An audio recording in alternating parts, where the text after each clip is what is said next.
Hey everybody, welcome back. I have my glasses on because I'm reading questions that I've received over my time doing YouTube. A lot of these are more recent, from viewers, subscribers, that have been interested in certain things, and this video is about me just answering those questions. It's a bit of a Q&A, but it is more about the channel, I guess, my collection in some respects, and just basically how I operate, I guess. And so if that's of no interest to you, you can click off and watch something else, that's fine. But if you are interested, I'll read some of the questions I have and answer them as best I can. So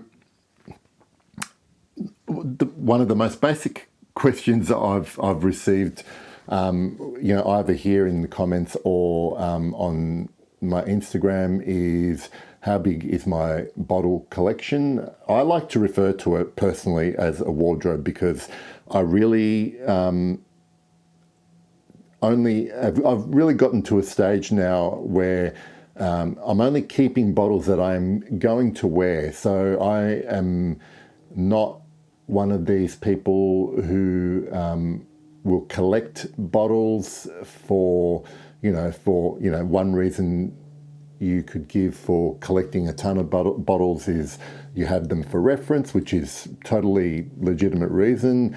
For me, I guess I'm happy with samples, provided I know that the sample is legit, and most of the time it's not too difficult to find out. So if I do want to reference something, it's samples, but the bottles I tend to keep and purchase are ones that generally I've gotten to about 61. I think I've got 61 bottles now that I own, and I love them, if not at least like them enough to keep wearing them. So I try and rotate through them depending on the season, of course, and how hot it is or how cold it is.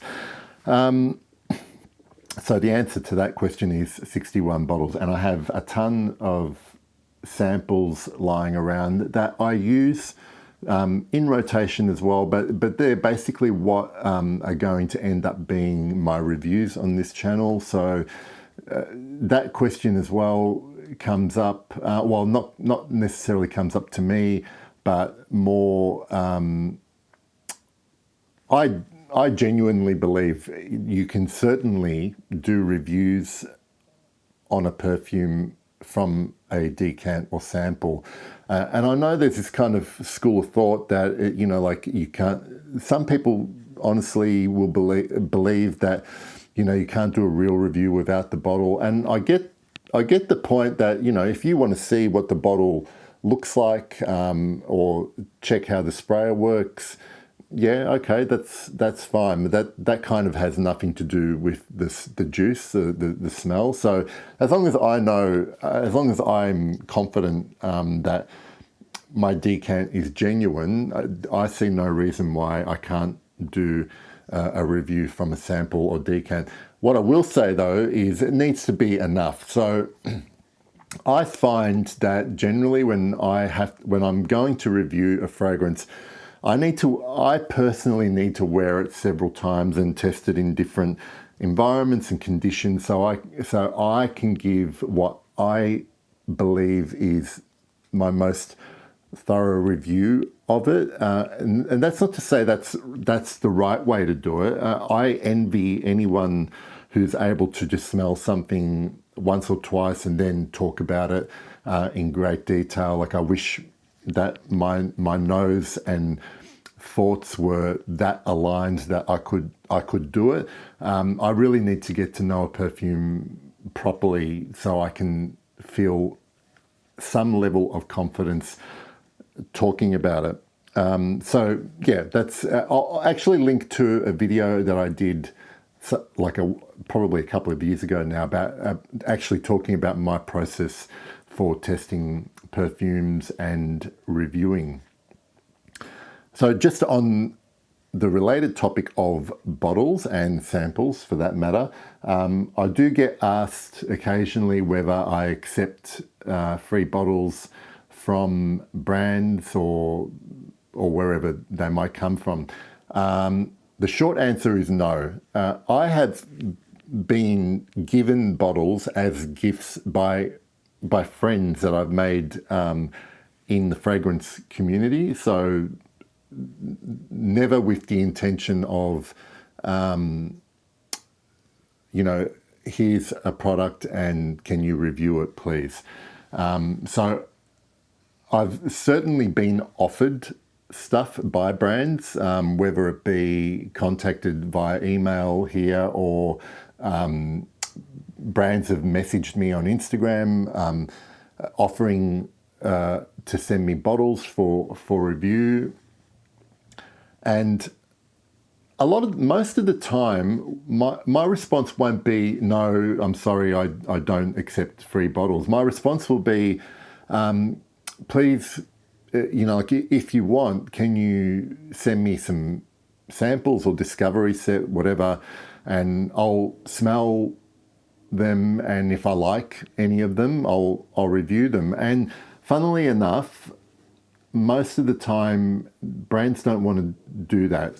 So generally, the reason I don't accept free bottles is because of that, because I will suddenly, if I start saying yes to those kind of offers, I find it very difficult to accept, because very early on, I'll tell you a little story. Very early on, at the start of this channel, when I had barely any subscribers, there was a brand that offered to send me a bottle of their perfume, and it was never, and this is probably a bit naive on my part as well, there was never really any kind of agreement or mention about what was expected when I had the bottle. They obviously would like to have heard my thoughts on the perfume.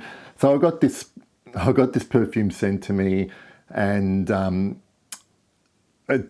the way, I won't mention the brand just because, even now, I don't think they exist anymore, and it's just not worth mentioning. And I smelled this perfume and I just didn't like it. And I honestly could not have, even if I tried, found a way to twist my words into some kind of review that wasn't going to be negative about the perfume.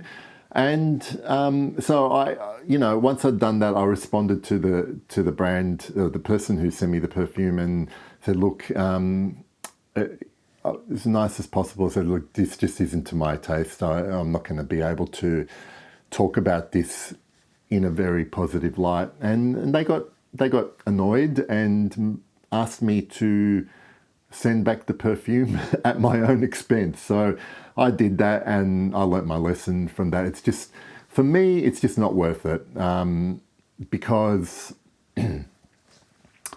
I find it, I just find it hard to, I would just rather spend my money, and if I have any regrets on the bottle, at least I can say so freely. And samples I'm okay with, because if I get the odd free sample of something, and most of the time if they're offering, I will offer to pay for it, but I don't feel so bad about samples because the outlay cost-wise isn't so much. And I wish brands would do that more, but I also understand why they want a bottle front and center on people's computer screens or phone screens. But to me, if I'm reviewing from a decant or sample, I'm happy to have a graphic of the bottle so people can see what it looks like. The only thing they're not going to get is how well the atomizer works, and every angle of the bottle. So I'm not that fussed about it. It's probably to my detriment as well, because just leading into my next question. So I've been doing this channel for 5.5 years now.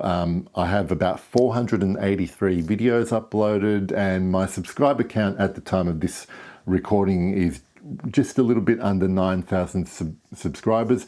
And yeah, I've definitely not grown at a rapid rate in comparison to a lot of channels recently, but I'm pretty happy doing what I'm doing on here. And if people like my videos and subscribe, that's fantastic. I really appreciate that. And like I said, I've gotten to know some really, really great people just by doing this, who I would never have connected with otherwise. Excuse me. I do. Next question is about monetizing my channel. I do monetize my videos in that I allow YouTube to place ads at the beginning and at the end of my videos, on most of my videos.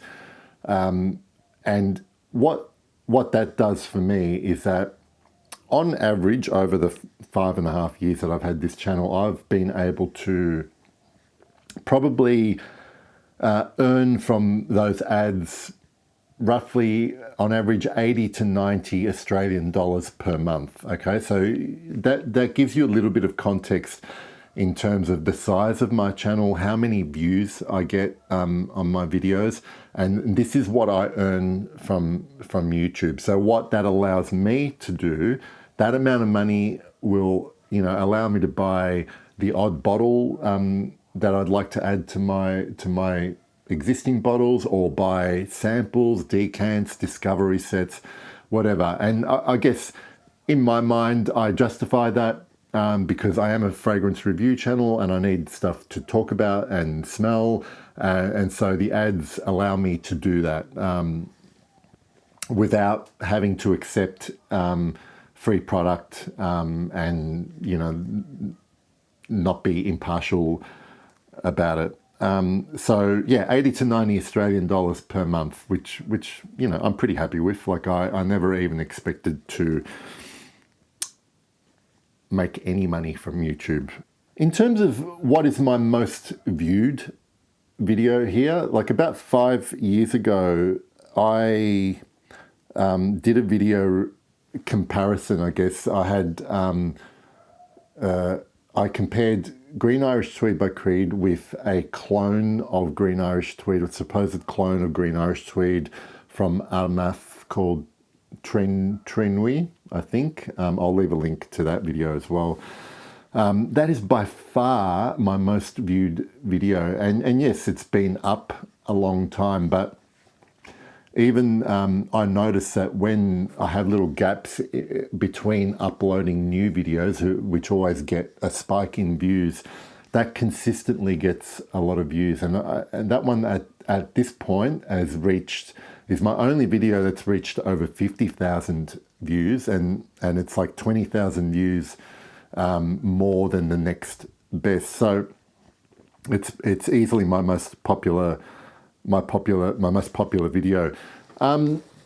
In terms of my audience, my analytics have always consistently told me that at least 30% of my views come from the US, and then the next 4 countries have consistently been in that top 5, under 10%, but by far the biggest majority of my viewers are from the US, and that's totally understandable as well. But then I've got the UK, Canada, Australia, and then the only non-English speaking country that I get good views from is Germany.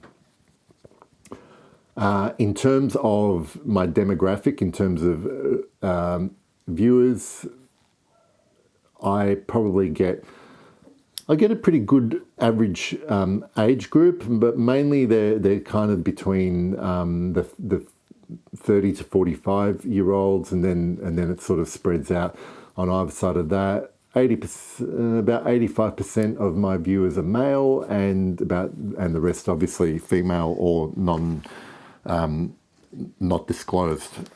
I also get asked about what other YouTube channels I watch, fragrance YouTube channels I watch.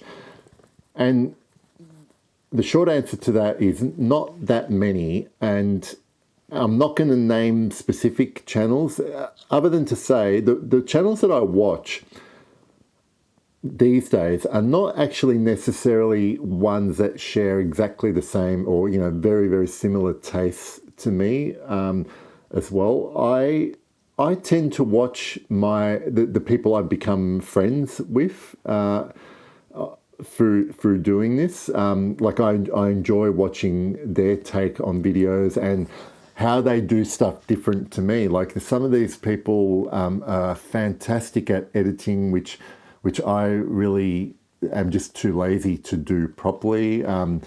Others I love watching because of the passion that they speak about fragrances with, and even if they're kind of talking about the same sort of genres and styles a lot, I just enjoy listening to these people. And then some of them do completely different types of videos to me, like where I like to do a lot of single reviews of perfumes. They will do more list perfumes, which I also enjoy watching. But the short answer to that is I'm not actually subscribed to, I'm probably not subscribed to any more than 6 or 7 other fragrance channels on YouTube. And, you know, I also get a lot from people I follow on Instagram that are fragrance accounts that don't have YouTube channels, and they write really well about their perfumes as well. So I do get like a lot of inspiration and ideas for stuff that I want to try from there as well. So I might end the video at this point, just because I've covered off those kind of questions about my channel and, you know, what I do here and how long I've been doing it, so on. And maybe I'll do another Q&A at another time talking more about actual perfumes for a different video. So if you've got any questions that you want to leave in the comments for me, I'll collect them, and at some point I'll rustle up enough motivation to film another video and answer those questions. But for now, I hope you found that somewhat interesting. I'll see you all later. Thanks. Bye.